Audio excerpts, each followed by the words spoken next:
सभी को नमस्कार। मैं हूं शंकर गुरु। करते हैं आज का सेशन शुरू। जी हाँ, आज का सेशन हम लोग एक लेकर के आए हैं। नया सेशन हम लोग का है विद्यार्थीगण। इसमें क्या है, इलेक्ट्रिक करंट, जो हर एक एग्जाम में आरआरबी का ये बहुत ही इंपॉर्टेंट चैप्टर है।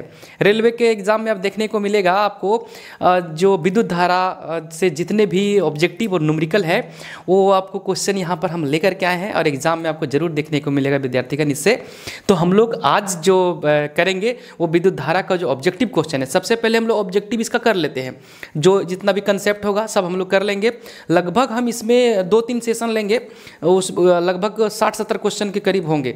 तो ऑब्जेक्टिव पूरा कर लेंगे, उसके बाद एक न्यूमेरिकल का सेशन ला देंगे जो एग्जाम में बहुत ज़्यादा मतलब कि इम्पोर्टेंट बन जाता है इस चैप्टर से। और विद्यार्थीगण, आप लोग का तैयारी कैसा चल रहा है? आशा करते हैं कि बहुत अच्छे से तैयारी कर रहे होंगे और करिए विद्यार्थीगण, क्योंकि रेलवे में क्वेश्चन का कोई ऐसा नहीं है कि प्रीवियस ईयर क्वेश्चन हम पढ़ लेंगे तो हो जाएगा। आप पढ़िए, प्रीवियस ईयर क्वेश्चन भी पढ़िए और हम प्रैक्टिस करवा रहे हैं उसको भी करिए और अपने तरीक़ा से भी कुछ करिए विद्यार्थीगण। जैसे जो कॉपी है, जो नोट आप बना के रखे होंगे वो बहुत काम देगा। NCERT रखिए विद्यार्थीगण, 9-10 का बहुत इंपॉर्टेंट हो जाता है। 9-10 कम से कम रखिए, उसके बाद आप आगे अगर कंप्लीट हो जाता है 9-10, उसके बाद आगे 11 का भी कर सकते हैं अगर आपको लगता है कि हाँ मेरा प्रिपरेशन और अच्छा करना है। तो फिलहाल के लिए हम लोग वो क्वेश्चन लेकर के आए हैं और इसको बहुत बढ़िया तरीके से करेंगे और आपके लिए विद्यार्थीगण हम ये सब चीज़ें कर रहे हैं ताकि आपको एग्ज़ाम में हेल्प हो। उसके बाद CBT 2 में तो फिर जितने कैंडिडेट हैं, जितने जुड़े हुए हैं, उसके लिए तो भैया न्यूमेरिकल के लिए तो बहुत बढ़िया कलेक्शन हम देंगे, चाहे किन्हीं को टफ लगे चाहे तो ईजी लगे। लेकिन हम LP दिए हुए हैं विद्यार्थीगण, 2-3 बार LP दिए हुए हैं तैयारी करके। फिलहाल 18 में जो दिए थे वो उसमें सिलेक्शन हुआ। 14 का LP दिए थे 2014 में, उसमें भी क्वेश्चन लेवल बहुत अच्छे थे विद्यार्थी। ऐसा नहीं कि इजी बोल सकते हैं या टफ बोल सकते हैं, तो मॉडरेट लेवल का क्वेश्चन होता है। तो हम आपको मॉडरेट से टफ की ओर पढ़ाते हैं, क्योंकि इजी थोड़ा सा नहीं करवाना चाहते, क्योंकि उसमें टाइम देने से अच्छा है कि आप उसको खुद से कर सकते हैं। फिलहाल ये आज का जो चैप्टर है हम लोग का, इसमें ईजी से मॉडरेट तक जाएगा क्वेश्चन, ठीक है। इजी से मॉडरेट से थोड़ा सा ऊपर जाएंगे। तो आज का क्वेश्चन बहुत अच्छा है, बहुत बढ़िया क्वेश्चन है। जिन लोगों का इलेक्ट्रिसिटी में प्रॉब्लम है उसका ऑब्जेक्टिव हम लेकर के आए हुए हैं। बहुत सारा क्वेश्चन है, एग्जाम में बहुत सारा क्वेश्चन देखने को मिलेगा इस चैप्टर से। चलिए शुरू करते हैं हम लोग। क्वेश्चन नंबर 1, निम्नलिखित में से कौन से वैज्ञानिक ने 2 आवेशित कणों के बीच आकर्षण प्रतिकर्षण के बल को नियंत्रित करने वाला नियम दिया है? जी, एक गुरुत्वाकर्षण का नियम था जो हमेशा आकर्षण बल लगता था, F=G m1m2/r²। यहाँ पर है 2 आवेश है विद्यार्थीगण। आवेश यहाँ पर 2 देखने को मिलेंगे। 2 आवेश समान आवेश भी हो सकते हैं, मतलब दोनों प्लस प्लस हो सकते हैं, धन आवेश हो सकते हैं, दोनों ऋण आवेश हो सकते हैं, या तो एक धन आवेश एक ऋण आवेश, जो कंडीशन देगा उस तरह से भी हो सकता है।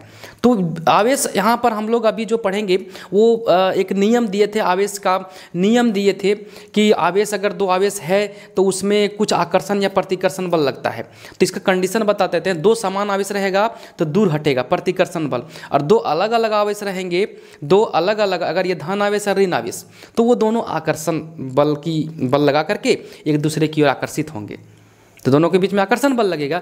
तो अभी हमारा जो 2 आवेश का बात कर रहा है, मान लीजिए एक आवेश यहाँ पर है, एक आवेश हमारा जो है विद्यार्थीगण हम लोग लेके चल रहे हैं कि Q1 है, ठीक है। एक आवेश Q1 और एक Q2 यहाँ पर है। दोनों आवेश के बीच में कुछ दूरी है R। ये दोनों आवेश अगर अलग अलग है, एक धन आवेश और ऋण आवेश, कुछ भी हो सकता है, तब आकर्षण बल लगेगा। और दोनों समान आवेश है तो प्रतिकर्षण बल लगेगा विद्यार्थीगण। दोनों के बीच में कहीं ना कहीं एक बल लगेगा, उस बल को बोलते हैं आकर्षण बल। एक जो बल लगेगा विद्यार्थीगण दोनों आवेश के बीच में, उसको बोलते हैं आकर्षण बल या प्रतिकर्षण बल लगेगा दोनों आवेश के बीच में। इस नियम को जो दिए थे वो कुलोम साहब दिए थे। क्या दिए थे कि जो बल होगा वो दोनों आवेशों के गुणनफल के समानुपाती होगा, ठीक है। ये पहला दिए थे। दूसरा दिए थे जो दोनों का दूरी होगा वो उसके वर्ग के व्युत्क्रमानुपाती होगा। इसका मतलब यह हुआ कि जिस तरह से परिवर्तन करेंगे आवेश में, उस तरह से आकर्षण बल में भी परिवर्तन होगा समानुपाती में। अगर आवेश घटा देंगे तो बल घट जाएगा, अगर बढ़ा देंगे आवेश को तो बल का मान बढ़ जाएगा, और दूरी को घटा देंगे या बढ़ा देंगे तो ये व्युत्क्रमानुपाती उल्टा में घटे या बढ़ेगा। तो ये दोनों नियम को जो कंबाइन करके दिया था वो कुलोम साहब दिए थे। F=K नीतांक आ जाता था Q1 Q2/r²। यहाँ तक ये जो नियम दिए थे विद्यार्थीगण, ये कुलोम का नियम था, ये आवेश का नियम था। कूलॉम साहब दिए थे, कूलॉम साहब जी दिए, चार्ल्स कूलॉम साहब दिए थे इस नियम को। और माइकल फैराडे ने दिया था equal to N d∅dt electromotive force के बारे में दिए थे। और आर्किमिडीज सिद्धांत दिए थे, उत्प्लावन का जो सिद्धांत आया था, तैरने का जो सिद्धांत आया था, जितने भी जहाज तैरते हैं, ये सब सारा चीज़ दिए थे आर्किमिडीज साहब ने। और ये आवेश का नियम, कूलॉम का नियम जो दे के रखे वो कूलॉम साहब ने दिए हुए हैं, ठीक है, आवेश के नियम का। चलिए हम लोग अगला क्वेश्चन की ओर। अगला क्वेश्चन करते हैं विद्यार्थीगण। देखिए देख के क्या रखा है, एक फ्यूज का कार्य सिद्धांत होता है विद्यार्थीगण। ये जो फ्यूज होता है घर में फ्यूज लगाया जाता है जब शॉर्ट सर्किट होता है ना, जब शॉर्ट सर्किट हो जाता है, कहीं मान लीजिए कुछ तार सट गया दो प्लस माइनस, तो शॉर्ट सर्किट कंडीशन में उस समय धारा का मान अत्यधिक बढ़ जाता है, उसको बहुत सारे प्रॉब्लम खड़ा कर देगा। अगर शॉर्ट सर्किट नहीं होगा, बहुत सारा डिवाइस चला जाएगा, मतलब करप्ट हो जाएगा। तो उस कंडीशन में हमारा घर का जो परिपथ है उसको बचाने के लिए आज जितना भी डिवाइस लगे हुए हैं उसमें फ्यूज लगा देते हैं हम लोग घर में, मेन कनेक्शन के पहले, ठीक है। तो उस फ्यूज में जो होता है पतली तार होता है जिसका गलनांक बहुत कम रखा जाता है और प्रतिरोध ज़्यादा होता है, ठीक है। और वो काम करता है हमारा ये H = I² पर, H = I²RT। इसको पढ़ाएंगे भी आगे, इसमें है टॉपिक, इसमें क्वेश्चन है H = I² ऊष्मीय प्रभाव पर काम करता है, विद्युत धारा का ऊष्मीय प्रभाव पर काम करता है विद्यार्थीगण, ये जो फ्यूज है वो, ठीक है। तो फ्यूज हमारा यहाँ जो आंसर बनेगा, विद्युत धारा द्वारा उत्पन्न प्रकाश, विद्युत धारा द्वारा उत्पन्न प्रकाश नहीं, प्रकाश पर नहीं, ये विद्युत धारा द्वारा उत्पन्न ऊष्मा जो यहाँ पर ये है, ऊष्मा का मान ये है विद्यार्थीगण H। ये डिपेंड कर जाएगा धारा पर, प्रतिरोध पर, और ये कितना समय के लिए है O। तो हमारा विद्युत धारा को जो जोड़ा जाता है, विद्युत धारा को नहीं, फ्यूज को जो जोड़ा जाता है, वो घर का जो हम लोग का वायर होता है, और जो सीरीज जिसको कनेक्शन बोलते हैं, उस सीरीज कनेक्शन में श्रेणी क्रम में जोड़ा जाता है, ठीक है। तो ये हमारा आंसर बन के निकल गया। चलिए अगला क्वेश्चन की ओर। 3 नंबर क्वेश्चन है विद्यार्थीगण, श्रेणी संयोजन में प्रत्येक प्रतिरोध से गुजरने वाली धारा है। ये श्रेणी क्रम और पार्श्व क्रम 2 प्रकार का क्रम होता है, ठीक है। कम्बिनेशन 2 प्रकार के किए जाते हैं घर में। ज़्यादातर वायरिंग के कनेक्शन जब होता है घर में तो देखते होंगे कि जो कनेक्शन होता है हम लोग का घर में वो होता है समांतर क्रम में, ठीक है, समांतर क्रम में संयोजन किया जाता है। और श्रेणी क्रम में प्रतिरोध का संयोजन जो अगर कर देंगे श्रेणी क्रम में, तो क्या होगा, यहाँ क्वेश्चन पूछ रहा है। श्रेणी क्रम कहने का मतलब हुआ कि अगर ये देखिएगा, एक हमारा ये जो परिपथ है इसमें एक प्रतिरोध हम इस तरह से लगाएं, ठीक, एक प्रतिरोध ये R1 हुआ और ये R2 हुआ, ये दोनों श्रेणी क्रम में विद्यार्थीगण। श्रेणी क्रम के केस में क्या होता है, यहाँ से I1 गया, यहाँ पर I2 गया।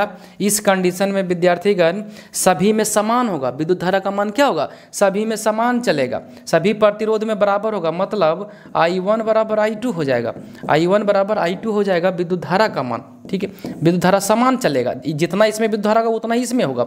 लेकिन वोल्टेज जो होगा V जो होगा वो V1 और V2 के बराबर होगा विद्यार्थीगण, V1 और V2 के बराबर होगा वोल्टेज। मतलब जितना यहाँ वोल्टेज होगा यहाँ पर वोल्टेज अलग होगा, यहाँ पर विभवांतर अलग होगा। तो इसको अगर सॉल्व करेंगे तो V = होता है IR, V = होता है IR, और V1 = हो जाएगा IR1 और IR2। मान लीजिए विद्युत धारा समान हो गया, I1 और I2 को हम I ले लिए, I1 और I2 को मान लीजिए I चलेगा, I जा रहा है, तो I ले लिए दोनों में। अब दोनों में से क्या होगा, I कॉमन निकाल के I काट देंगे तो R निकलेगा R1 + R2। तो श्रेणी क्रम संयोजन के केस में विद्युत धारा समान होते हैं और विभवांतर अलग अलग होते हैं। तो आंसर देखिए धीरे धीरे बढ़ती है, नहीं उनकी मोटाई के समानुपाती होता है, ऐसा भी नहीं है। प्रतिरोध के समानुपाती है, ये नहीं, सभी प्रतिरोध में बराबर होती है, सभी प्रतिरोध में विद्युत धारा जो होती है वो बराबर होती है। कब, जब श्रेणी क्रम में संयोजन होगा तब। और पार्श्व क्रम में रहेगा तो सभी प्रतिरोध में विभवांतर का मान समान होगा पार्श्व क्रम के केस में, और इस श्रेणी क्रम में विद्युत धारा जो होगी समान होगा। चलिए अगला क्वेश्चन की ओर। अगला क्वेश्चन है विद्यार्थीगण कि कई प्रतिरोधों को समानांतर क्रम में संयोजित करने में इनमें किसके समतुल्य माना जाता है। जैसे बहुत सारा प्रतिरोध है, देखेंगे हम एक परिपथ बना रहे हैं, एक हम परिपथ बना के दिखा, जैसे इधर से विद्युत धारा आ रही है। अब यहाँ पर क्या है, एक प्रतिरोध ऐसा हम जोड़ दिए, ऐसा जोड़ रहे हैं, ऐसा करके जोड़ दिए। यहाँ पर दूसरा प्रतिरोध को हम इधर से बीच से निकाल के ऐसा जोड़ दिए, और फिर एक तीसरा प्रतिरोध जो है उसको हम इन तीनों को समानांतर क्रम में जोड़ दिए विद्यार्थीगण। तीनों को क्या किए, समानांतर क्रम में जोड़ दिए, समानांतर क्रम में जोड़ दिए, ये बैटरी से कनेक्ट कर दिए इसको हम, ये परिपथ पूरा हो गया, ये परिपथ से विद्युत धारा देखिए इधर जा रहा है, इधर टर्मिनल से आ रहा है। तो इस केस में क्या होगा, समानांतर क्रम के केस में क्या होगा, यहाँ से मान लीजिए विद्युत धारा देखिए आई आ रहा है, आई जब विद्युत धारा आ रहा है इस केस में सभी में क्या होगा, यहाँ पर I1 जाएगा, यहाँ पर I2 जाएगा, यहाँ पर I3 जाएगा, और सभी में विद्यार्थीगण जो होगा विभवांतर जो होगा वोल्टेज जिसको बोलेंगे वो समान मिलेगा विद्यार्थीगण। और वोल्ट मीटर को हम पैरेलल कनेक्शन में लगा देते हैं, वोल्ट मीटर जो लगता है वो पैरेलल कनेक्शन में लगता है विद्यार्थीगण, पैरेलल कनेक्शन में लगता है वोल्ट मीटर, ठीक है। समानांतर क्रम में वोल्ट मीटर और श्रेणी क्रम में जोड़ा जाता है एमीटर को, जो विद्युत धारा को नापता है। तो इस कंडीशन में क्या बोलेंगे कि विद्युत धारा सभी में जो होगा अलग अलग जाएगा, लेकिन विभवांतर जो होगा वोल्टेज जो जाएगा सब में क्या होगा, एक ही होगा। और अब जब ये तार है, देखिए ये मोटा तार है, ये तार है, तो सबका देखिएगा ये तार का अनुप्रस्थ काट का क्षेत्रफल होगा ऐसा, ये तार का ऐसा मोटाई होगा, तो सब एक मोटाई यहाँ, एक मोटाई यहाँ, एक मोटाई, सब मोटाई तो बढ़ जाएगा ना, तो सबका मोटाई होगा तो अनुप्रस्थ का क्षेत्रफल क्या होगा, बढ़ेगा, समानांतर क्रम में रहेगा तब। तो चालक के अनुप्रस्थ काट के क्षेत्रफल में वृद्धि करना जी, चालक का अनुप्रस्थ काट का जो क्षेत्रफल है, ये क्षेत्रफल है, एक इतना होगा, फिर यहाँ होगा, फिर यहाँ होगा, तो उसके क्षेत्रफल में अनुप्रस्थ काट का क्षेत्रफल ये बोलते हैं, ये अनुप्रस्थ काट का क्षेत्रफल है ये वाला, तो ये वृद्धि हो जाएगा क्योंकि बहुत सारा कनेक्शन होगा समानांतर क्रम में। तो इसका आंसर बनेगा ए ऑप्शन। चालक के अनुप्रस्थ काट के क्षेत्रफल में कमी नहीं होगा, बढ़ेगा। और चालक की लंबाई में वृद्धि, लंबाई नहीं, इतने ही लंबाई रहेगा, लंबाई जब सीरीज में रहता तब बात कर सकते थे। चालक के प्रतिरोध में वृद्धि करना, वृद्धि करने की बात नहीं होता है, चालक का प्रतिरोध में कमी आ जाता है जब समानांतर क्रम में जोड़ेंगे तब, श्रेणी क्रम में जोड़ेंगे तो बढ़ जाएगा। तो ऑप्शन ये भी सबसे अच्छा है। चलिए अगला क्वेश्चन हम लोग बनाते हैं। 5 नंबर है, फ्यूज तार से संबंधित निम्न कथनों पर विचार कीजिए। अभी हम आपको बताएं फ्यूज तार क्या होता है, गलनांक कम होता है, गलनांक उसका कम होता है, प्रतिरोध ज़्यादा होता है, प्रतिरोध जाता है और श्रेणी क्रम में जोड़ा जाता है, और श्रेणी क्रम में ही जोड़ा जाता है, घर में उड़ेगा सब कनेक्शन को बंद कर देगा, ठीक है। तो यहाँ से क्या है, यह उपकरण के साथ श्रेणी क्रम में संयोजित होता है, जी एकदम से होता है, श्रेणी क्रम में संयोजित होता है फ्यूज।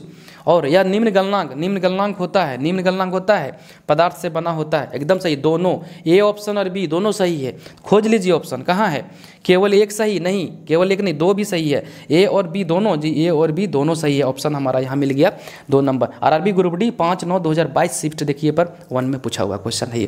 तो इस प्रकार से क्वेश्चन जब ग्रुप डी में पूछ सकता है तो बताइए आपके एलपी जेई एनटीपीसी में क्यों नहीं पूछ सकता है, ठीक है। इस प्रकार से क्वेश्चन ग्रुप डी का लेवल बहुत अच्छा पूछता है, और एलपी का तो है ही अपना लेवल, टेक्नीशियन का तो है, तो आप अपना लेवल बना के रहें, क्योंकि एग्जाम जैसे जैसे हो रहा है वैसे वैसे क्वेश्चन में हमेशा वेरिएशन आता है, तो आपका कंसेप्ट को जरूर एकदम चेक करना चाहेगा आरआरबी। चलिए नेक्स्ट क्वेश्चन की ओर। नेक्स्ट क्वेश्चन है विद्यार्थी वही इंग्लिश में लिखा हुआ है, वही क्वेश्चन इंग्लिश में है। और त्योहारों के समय भवनों में लगाई जाने वाली लाइटें, झालरें का उदाहरण है। त्यौहार के समय में विद्यार्थीगण, त्यौहार के समय में जो झालर लाइट जो लगाया जाता है, त्यौहार के समय में झालर लाइट जो लगाया जाता है, वो जो लगाया जाता है विद्यार्थीगण सब श्रेणी क्रम में लगाया जाता है, सब श्रेणी क्रम में लगाया जाता है झालर लाइट त्यौहार के समय में, ठीक है। त्यौहार के समय में जो लगाया जाता है वो श्रेणी क्रम में लगाया जाता है। और हमारे घर में जो कनेक्शन होता है वो समानांतर क्रम में होता है। ये घर में जो होता है वो समानांतर क्रम में होता है, घर में जो हम लोग का वायरिंग होता है। और बाकी बात मिक्स कनेक्शन भी कहीं कहीं आपको मिलेगा, समानांतर क्रम श्रेणी क्रम। तो झालर लाइट जो लगता है वो हमारा लगता है श्रेणी क्रम में, श्रेणी क्रम पथ जो बोलते हैं इसको सीरीज सर्किट में। ग्रुप डी का क्वेश्चन है, पूछा हुआ है। चलिए अगला क्वेश्चन की ओर आइए, अगला क्वेश्चन बनाते हैं विद्यार्थियों। देखिए क्या दे के रखा है कि विद्युत परिपथ में डैश की गति से विद्युत धारा बनती है। विद्युत परिपथ में किसकी गति से विद्युत धारा बनती है विद्यार्थीगण, तो विद्युत धारा का परिभाषा बोलता है विद्युत आवेश की प्रवाह की दर को विद्युत धारा कहते हैं। विद्युत धारा आई बराबर जो होता है, आई से सूचित करते हैं विद्युत धारा को, आई बराबर Q/T। तो विद्युत आवेश की प्रवाह मतलब क्यू मतलब आवेश की प्रवाह की दर को क्या कहते हैं, विद्युत धारा कहते हैं। और यहाँ पर Q = होता है NE/T, दूसरा फार्मूला बनता है विद्युत धारा का। तो E होता है इलेक्ट्रॉन का जो प्रवाह होगा, इलेक्ट्रॉन की प्रवाह गति जो होगा उसी को विद्युत धारा कहते हैं। और आवेश का प्रवाह अगर इस दिशा में है, अगर आवेश मान लीजिए आवेश अगर इस दिशा में चल रहा है तो इलेक्ट्रॉन का जो दिशा होगा वो विपरीत होगा। इलेक्ट्रॉन का जो दिशा होगा वो आवेश के विपरीत दिशा में होगा, आवेश के विपरीत दिशा में होगा विद्यार्थीगण। इलेक्ट्रॉन जो होता है वो नेगेटिव चार्ज होता है, इलेक्ट्रॉन जो होता है वो नेगेटिव चार्ज होता है, ऋणात्मक आवेश होता है इलेक्ट्रॉन। और आवेश जो आवेश का प्रवाह होगा विद्युत धारा के केस में तो धन आवेश से ऋण आवेश की ओर जाता है। धन आवेश इसका तो बताने के लिए बहुत अच्छा है विद्यार्थी, फिगर पर बहुत बढ़िया बता सकते हैं इसको, लेकिन टाइमिंग का प्रॉब्लम होता है, क्वेश्चन भी बहुत ज़्यादा करवाना है। तो होता क्या है, आवेश की प्रवाह होता है। आवेश का प्रवाह देखेंगे सर्किट में, अगर बताएंगे बनाएंगे अभी फिर बना देंगे। तो आवेश का प्रवाह अगर इस दिशा में है तो इलेक्ट्रॉन विपरीत दिशा में चलेगा, ये भी क्वेश्चन पूछता है। तो इलेक्ट्रॉन का गति दे चाहे विद्युत आवेश की प्रवाह की दर दे, दोनों विद्युत धारा को परिभाषित करता है। तो विद्युत परिपथ में जो गति होती है वो होता है इलेक्ट्रॉन की गति होता है, आवेश के विपरीत होता है। ठीक है, न्यूट्रॉन जो होता है, न्यूट्रॉन जो होता है आपका देखने को मिलेगा किसमें, परमाणु का जो संरचना देखेंगे उसमें नाभिक में होता है, प्रोटॉन भी नाभिक में होता है, इलेक्ट्रोड होता है, वेल्डिंग के केस में यूज होता है। इलेक्ट्रॉन का खोज किया था कौन, इलेक्ट्रॉन का खोज कौन किया था, जे थॉमसन किए थे। न्यूट्रॉन का जेम्स चैडविक, प्रोटॉन का गोल्डस्टीन। तो इस प्रकार से क्वेश्चन अभी हमारा आंसर जो बन रहा है इलेक्ट्रॉन की गति विद्युत धारा उत्पन्न करती है। चलिए अगला क्वेश्चन की ओर। किसी परिपथ में विद्युत प्रवाह किसके द्वारा संभव होता है, यही क्वेश्चन सेम है। विद्युत प्रवाह किसके द्वारा संभव होता है, विद्युत का प्रवाह जो है विद्यार्थीगण आवेश की प्रवाह की दर को विद्युत धारा कहते हैं। और विद्युत धारा का SI मात्रक एम्पियर होता है। I बराबर Q/T, अभी हम बता रहे हैं I बराबर Q/T, Q को कूलॉम से, और आवेश का SI मात्रक कूलॉम, समय का SI मात्रक सेकेंड। तो विद्युत धारा का SI मात्रक एक ये भी है कूलॉम प्रति सेकेंड, कूलॉम प्रति सेकेंड भी है विद्यार्थीगण, और इसी को बोलते हैं एम्पियर, इसी को बोलते हैं एम्पियर। कूलॉम प्रति सेकेंड को ही एम्पियर बोलते हैं। और इलेक्ट्रॉन को जो गति होता है, इलेक्ट्रॉन का जो गति है यही विद्युत धारा है। तो इलेक्ट्रॉन की प्रवाह जो होगा, इलेक्ट्रॉन की गति ऑप्शन बन रहा है यहाँ पर। न्यूट्रॉन को गति नहीं होता है, प्रोटॉन की गति नहीं होता, इलेक्ट्रॉन की गति की वजह से विद्युत धारा हमारा उत्पन्न होता है, या विद्युत धारा का प्रवाह है, या आवेश की प्रवाह की दर, दोनों सही है। चलिए अगला क्वेश्चन हम लोग बना लेते हैं। जब एक परिपथ में कई प्रतिरोध श्रृंखला में जुड़े होते हैं तो करंट का मान, मतलब करंट मतलब क्या होता है, धारा, करंट मतलब धारा। और बोला है एक परिपथ में कई प्रतिरोध श्रृंखला में जुड़े हैं। अगर मान लीजिए एक परिपथ, एक हम ले रहे हैं ऐसा, ये हम अभी जोड़ रहे हैं R1, मान लीजिए R1 ले लीजिए, ये ले लिए R2, एक और ले लिए हम R3, इसको हम जोड़, ये R1 है, ये R2 है, ये R3 है। तीन प्रतिरोध जो है वो हमारा जुड़ा हुआ है सीरीज में, वो हमारा जुड़ा हुआ है सीरीज में। और ये बैटरी से मान लीजिए जोड़ दिए हैं प्लस, और ये माइनस, इसको बैटरी से मान लीजिए जोड़ दीजिए। ठीक है, जोड़ दिए हम लोग। तो विद्युत धारा प्रवाह होगा धन आवेश से ऋण आवेश की ओर जाएगा, इधर पूरा सर्किट पूरा कर लेगा।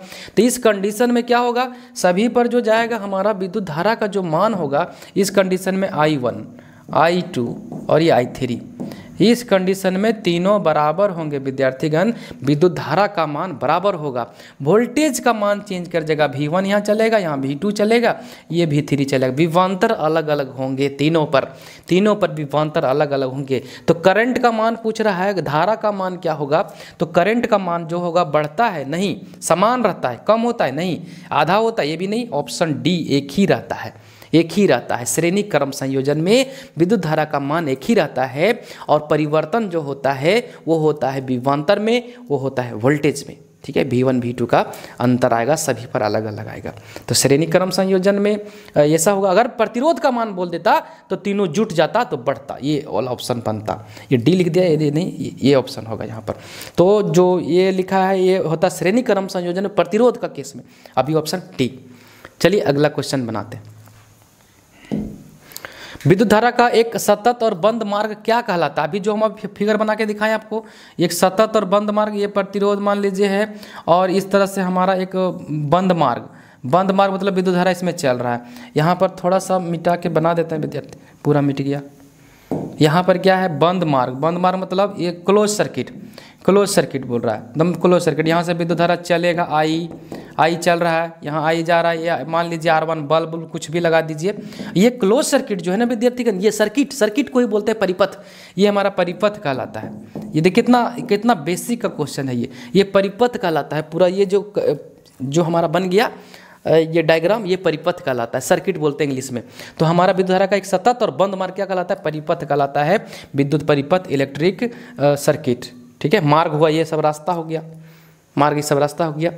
चलिए अगला क्वेश्चन बना लेते हैं हम लोग।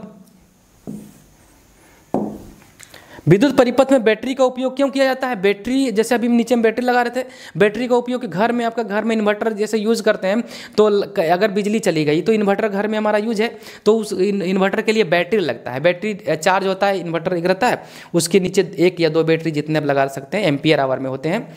तो उस बैटरी का काम है जो हमारा घर में सप्लाई होगा वहीं से होगा, वो सप्लायर का काम करता है। सोर्स सप्लाई मतलब कि इलेक्ट्रिक करंट का एक सोर्स बोलिए वहाँ से, तो वो विभवांतर को मेंटेन करके, विभवांतर को उत्पन्न करके और बिजली जो हमारा घर में है उसको विद्युत आवेश की प्रवाह को बना करके रखता है।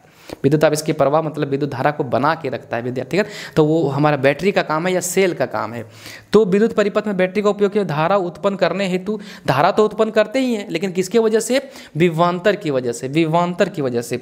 तो इलेक्ट्रॉन उत्पादन हेतु, इलेक्ट्रॉन तो उत्पादन नहीं बोल सकते ऐसा, विभवांतर उत्पन्न करने हेतु, ये सी ऑप्शन बहुत अच्छा है, विभवांतर उत्पन्न करने हेतु इलेक्ट्रिक पोटेंशियल डिफरेंस को उत्पन्न करता है विद्युत धारा। तो ऑप्शन सी सबसे बेस्ट। चलिए अगला क्वेश्चन बना लेते हैं।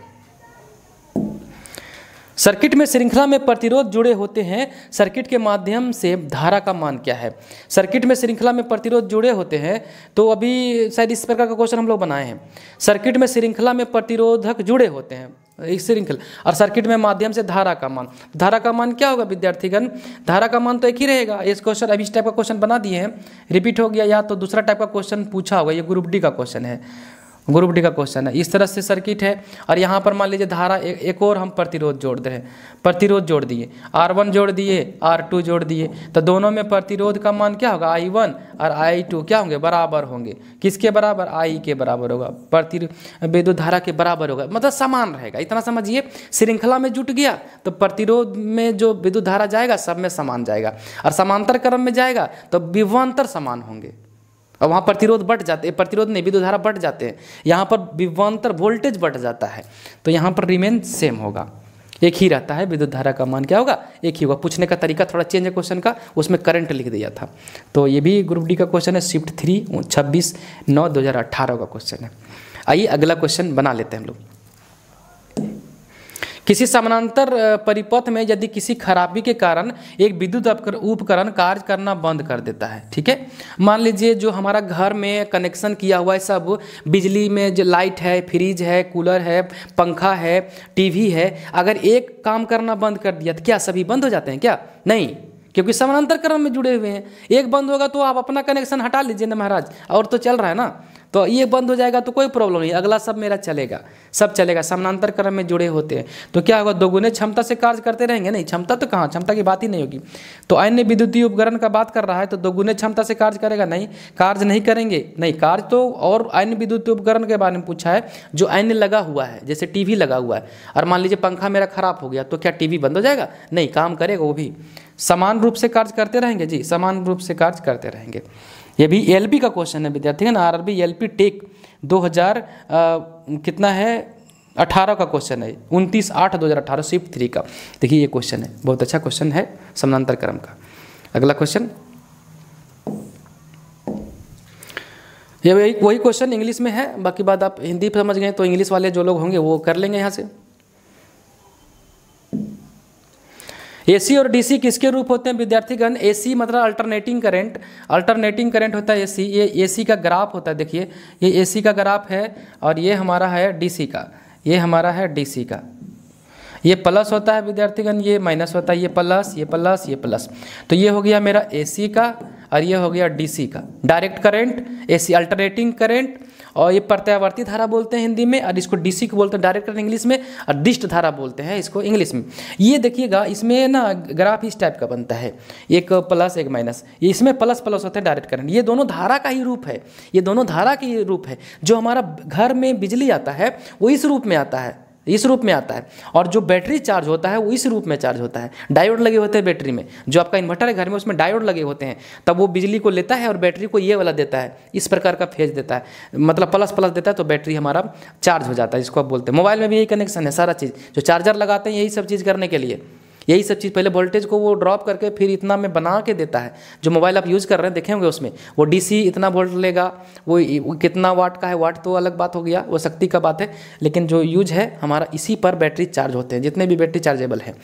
तो वो धारा का ही रूप है। एसी और डीसी किसके रूप है? विद्युत धारा का रूप है। ऑप्शन ये, वोल्टेज का प्रवाह नहीं है, ये सब चीज़ें नहीं है, हमारा जो धारा का ही एक फॉर्म है एसी और डीसी। चलिए अगला क्वेश्चन की ओर। विद्युत धारा का प्रवाह, विद्युत धारा किसका प्रवाह है? विद्युत धारा का जो प्रवाह है वो विद्युत आवेश का प्रवाह है या इलेक्ट्रॉन की प्रवाह है। तो हमारा ऑप्शन तरंग नहीं है, विद्युत आवेश का प्रवाह दिख रहा है यहाँ पर, पानी का प्रवाह नहीं, प्रकाश का प्रवाह नहीं है। तो इस प्रकार से विद्युत धारा का जो प्रवाह है वो विद्युत आवेश की प्रवाह कहलाता है। विद्युत धारा का SI मात्रक जो है, विद्युत धारा का SI मात्रक है एम्पियर, आप याद रखेंगे इसको, ऐसा तो जानते होंगे सब लोग, एम्पियर, और बहुत बार पूछा हुआ है। और इसको नापते हैं एमीटर से। विद्युत धारा को जो नापा जाता है, आई को, विद्युत धारा को जो नापा जाता है वो एमीटर से नापा जाता है विद्यार्थीगण। एमीटर से नापा जाता है विद्युत धारा को नापा जाता है एमीटर से, एमीटर, कहीं कहीं मीटर भी देता है, बात वही है। तो हम लोग अभी आंसर बन गया विद्युत आवेश।